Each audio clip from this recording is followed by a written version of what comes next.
Welcome to the vlog. This is entry number 28 and we're going to get started with the market.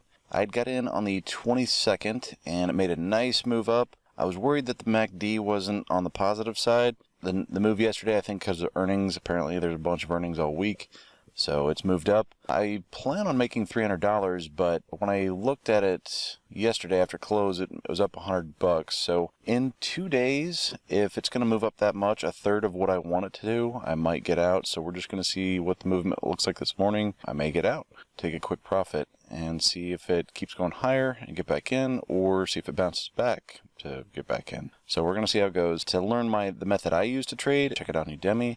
Also, I have a zero risk trading method. But either way, to follow my trades, follow me on Patreon. And if you're unsure or unclear on what stock options are, I have a free course also on Udemy. Check it out. After my last revisions, everybody's really been liking it so far. So, as always, don't look for a fair fight.